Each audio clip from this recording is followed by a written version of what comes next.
सबसे पहले सब केहू के धनतेरस के बहुत बहुत शुभकामनाएं। एगो बात बावे आज अब बहुत खुशी का बात बा, तू लोग पावर स्टार पवन सिंह के तरह तरह के वीडियो देख ले बोलो, तरह तरह के छठ के फुटेज देख ले बोलो कि वायरल होता, लेकिन ई ना जाना तो बोलो कि गानवा कब होता है आ कैसे, मतलब कि कहीं काल आ जा सकता है, आ जा सकता आज। एक और भैया हम बात बता दी कि एक पहले जो गाना देवी गीत आयल सबसे पहले आए रहे बीने बिहारी जी के। एगो ई सबसे पहल का न्यूज सुन लो कि बीने बिहारी जी के ही सबसे पहले छठ आई, ठीक बा, छठ माँ भक्ति से आई, माँ भक्ति से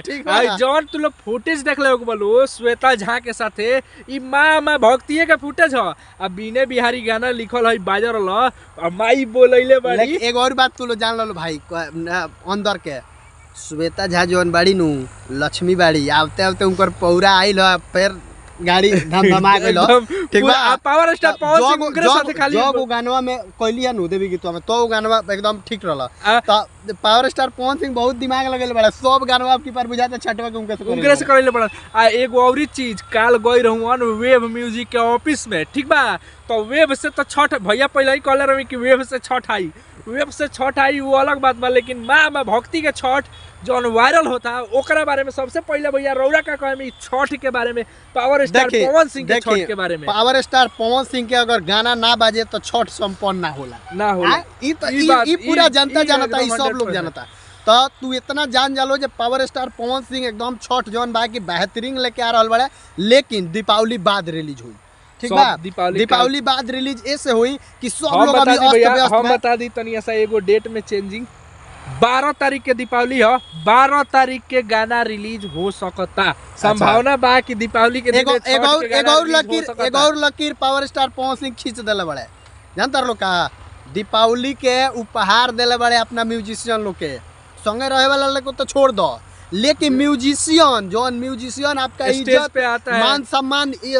जनता पब्लिक के बीच रखता है, उनका सम्मान किए हैं, उनको सम्मान दिए हैं और भेंट दिए हैं दीपावली के शुभ अवसर पर। ई पावर स्टार पवन सिंह करत रहला ऐसे देखिए ऐसे बतावल जरूरी बानू कि जेवन चमचा बड़े सन वो अपना भैया से अपना बाबूजी से कहिया से जो वो करत केंगा चाव चाव घाव घाव करले हमनी के बात पर वीडियो बनाई केहू के देनी से हमनी के नु त ना वीडियो बनावे, लेकिन हमनी के हम ऐसे बना देनी है कम से कम तोनी सन के अपना भैया से कहियो सन कि ये भैया ये मौसा ये चाचा ये काका ये मामा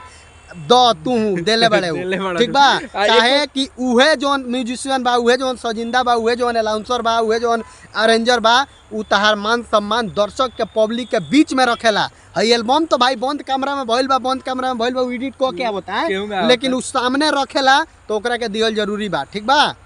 बाकी भैया छठ के गाना के अगर बात रहल तो 3 गो छठ के गाना आवे वाला बा, लगातार गिरी छठ के गाना, कैसे कब छठ ढेर दिन नहीं हो सकता कि 12 तारीख के एगो गाना आ जाओ माँ भक्ति से। बाकी जितना लोग वीडियो के देखता है हम बता दी कि एगो और वीडियो बाद में बनी,